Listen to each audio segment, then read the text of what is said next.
Друзья, ассалам алейкум! Вы на YouTube-канале Live Sport KZ, и сегодня мы поговорим о Его Величестве боксе. Как вам всем известно, после Олимпийских игр сменился тренерский штаб как в мужской сборной, так и в женской.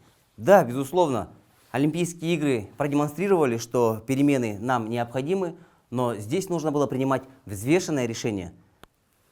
Сейчас, конечно же, в первую очередь хочется пожелать успехов Хайрату Саджанову, новоиспеченному наставнику нашей национальной дружины среди мужчин, и Шамилю Сафиуллину, который возглавил нашу женскую команду. Эти специалисты имеют немалый опыт, трудились они и с юными боксерами, и с молодежью, ну а теперь вот будет стараться оправдать доверие руководства и ожидания болельщиков на мировой арене. Очень интересная ситуация складывается сегодня в казахстанском боксе. Скандал на скандале. Друзья, мы за столько лет не переживали столько скандалов, сколько мы сегодня видим. Открывая прессу, мы видим обращение Ангелины Лукас, члена национальной сборной команды Республики Казахстан, к Елбасы, главе государства, главе НОК, президенту Казахстанской Федерации бокса и министру культуры и спорта. И в этом обращении Ангелина подробно описывает ситуацию, в которой она оказалась, и почему ее отчислили из национальной сборной. Как мне стало известно, друзья, на тот момент главный тренер женской команды Ерик Алгабек никакого рапорта об увольнении Лукас не писал.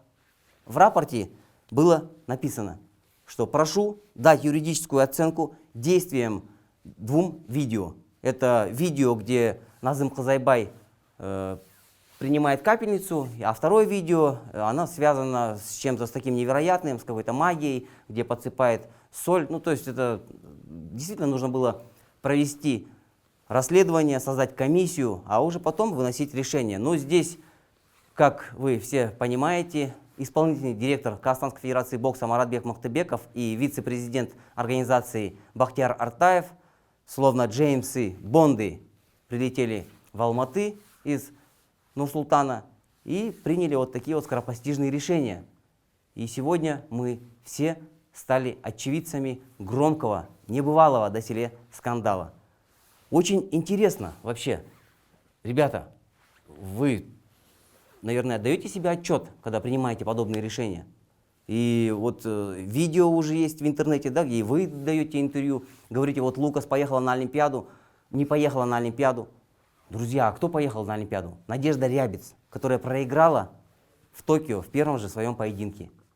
На лицензионном турнире в Омане, в столице Иордании, выступало 5 наших девушек-боксеров. И лишь та самая Рябец сумела оправдать надежды и завоевать заветную путевку на главные старты планеты. Остальные 4, в их числе была и Ангелина Лукас, остались без путевок.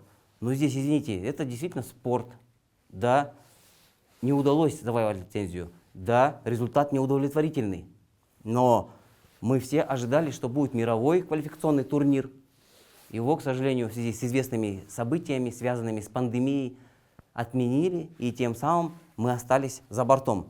Мы все-таки надеялись, что после фееричного выступления на чемпионате Азии кто-либо из наших девушек-боксеров сумеет, согласно рейтингу, занимаемым позициям, отправиться в Токио.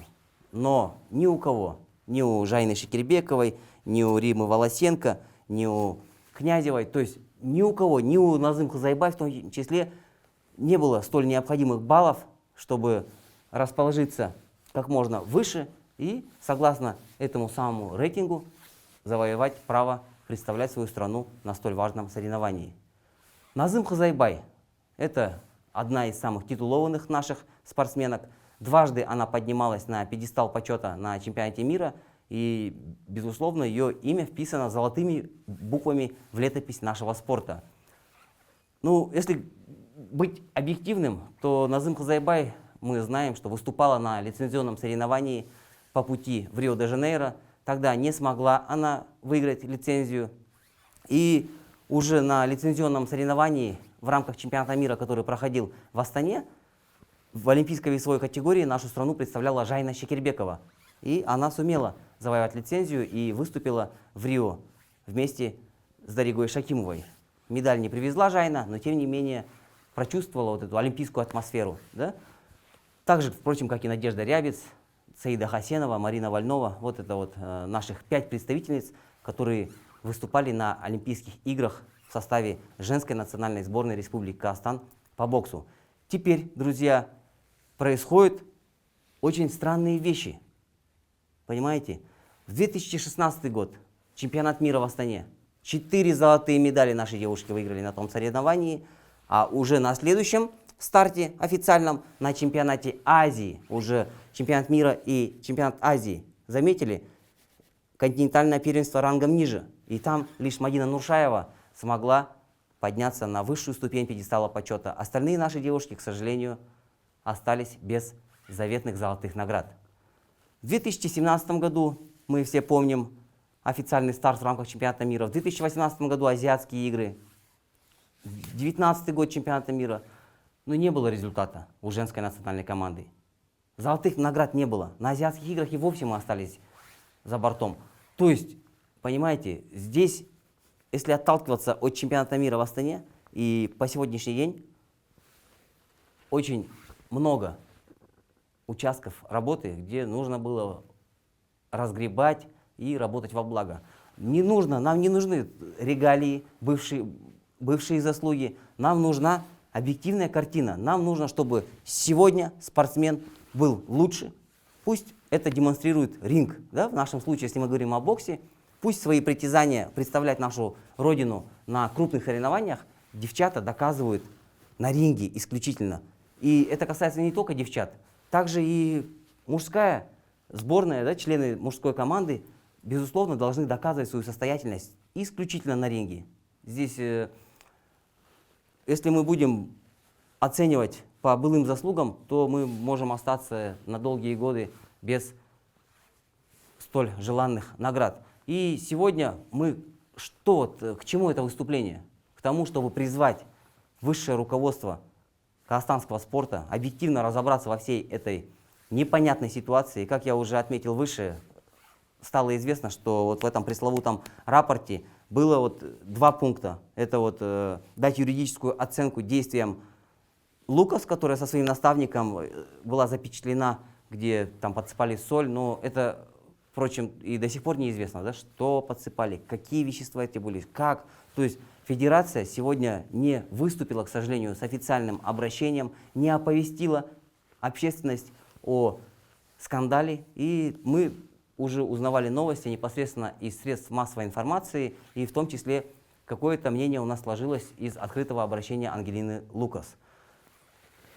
Также там было в рапорте написано, что нужно дать оценку это вот действиям Назым Казайбай.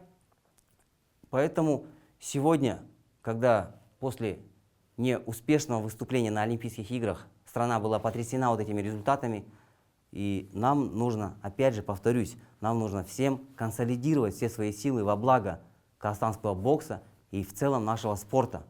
А махать голыми шашками, и затем сегодня мы до сих пор не знаем официальную позицию. Мы знаем, что создана специальная комиссия, мы все видели ответ Министерства культуры и спорта, где черным по белому говорится, что Ангелина Лукас не была отчислена из национальной команды, это действие федерации и так далее. То есть сейчас обращение к господину Мактыбекову и господину Артаеву.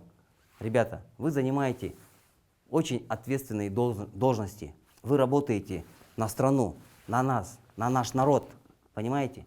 И вы оповещаете, вы говорите, чтобы мы были в курсе, что происходит в главной команде страны. Если вы не хотели выносить ссор из избы, но вы же предполагали, что об этом рано или поздно узнаем не только мы, журналисты, но и весь народ. И сегодня мы видим, что Ангелина Лукас заручается поддержкой вплоть до чемпионки мира Натальи Рогозиной. Да? Ну вот, казалось бы, какое отношение Наталья Рогозина имеет сегодня к нам? А наверняка она вот прочитала где-то в СМИ и выражает свою поддержку и позицию. И мне лично не хотелось бы, чтобы вот этот вот скандал обрел международный статус. Зачем? Давайте мы решим здесь все полюбовно, мирно, дружно, сядем за стол переговоров и здесь единственный правильный шаг будет это позволить всем спортсменам доказывать свою состоятельность на ринге, на ковре, на татами. Здесь очень огромная просто просьба позволить спортсменам плодотворно тренироваться, усиленно готовиться к ответственным соревнованиям и доказывать свое превосходство исключительно на спортивных аренах. Друзья, в эти дни проходит турнир, в котором выступают перспективные наши ребята, турнир памяти основоположника казахстанского бокса Шохра Бультекулы. В эти дни Ақтау является центром казахстанского бокса, и очень надеемся, что действительно по его итогам будут отобраны сильнейшие, и Казахстан на мировом первенстве будет представлять действительно лучшие из лучших. И как в одном из интервью говорил вице-президент Федерации бокса Казахстана Артаев, он сказал, что будем привлекать боксеров-профессионалов. Сегодня мы слышим, что на мир отправятся молодые боксеры. То есть, знаете, вот опять же, вы немного нас в курс ставьте. Да? Не лично меня не надо в курс ставить. У вас есть пресс-служба, у вас есть рычаги, у вас есть свои площадки. Ну, рассказывайте, что сегодня делается, как делается, кто поедет, кто не поедет. Вы взбудоражили общественность. И сегодня зачем вот эти вот досужие разговоры на кухнях? Давайте вот в публичном поле. Или вам есть что скрывать, или у нас есть что скрывать. Абсолютно. И здесь не хотелось бы на вот таких вот, знаете, мелочах, да, так скажем, в кавычках, трения создавать. Они не нужны, поверьте, ни вам, ни нам, ни простому обывателю, ни болельщикам. Болельщики все ждут, болельщики все готовы консолидироваться и ожидать плодотворной работы от вас, продуктивной работы от нас и, конечно же, медалей с крупных соревнований. Сегодня, когда в нашей национальной команде большие проблемы, а проблемы почему? Проблемы потому, что мы не завоевали столь желанных наград из Олимпийских игр. И это действительно было для нас потрясение, это был удар не только по казахстанскому боксу, а в целом по нашему спорту и по стране. Понимаете, мы всегда с 96-го года восхищались боксерами, а нам сегодня компетентные люди, которым доверили трудиться во благо нашего спорта, говорят, что олимпийские награды — это не показатель развития спорта в стране. Ну, естественно, ребята, но тем не менее, это же для нас радость. Мы от Олимпиады до Олимпиады жили, восхищались нашими батырами. И сегодня, когда казахстанцы по объективным, субъективным причинам не сумели завоевать награды в Токио, говорит, что ребята, вы не судите, не завоевали медали, вот надо развивать массовый спорт, детский спорт. Уважаемые, это априори, это ваша обязанность. Это обязанность Министерства культуры и спорта, профильных федераций, на местах особенно, местные спортивные управления. То есть мы должны сегодня работать в связке, а не вот таким образом выяснять отношения и где ложь, где правда. Понимаете? Абсолютно ничего не ясно. Уважаемые друзья, мы надеемся, нас услышат и будет действительно дана объективная оценка вот этому всему происходящему. Не за горами крупные соревнования. И нужно, чтобы на этих ответственных стартах нашу страну, наш бирюзовый флаг представляли сильнейшие из сильнейших. Есть у нас материал, есть у нас специалисты. И мы уверены, что если консолидировать общество, если работать не покладая рук, то все у нас получится. А как считаете вы, друзья? Пишите свое мнение в комментариях. Вы были на YouTube-канале LiveSport.kz. До новых встреч!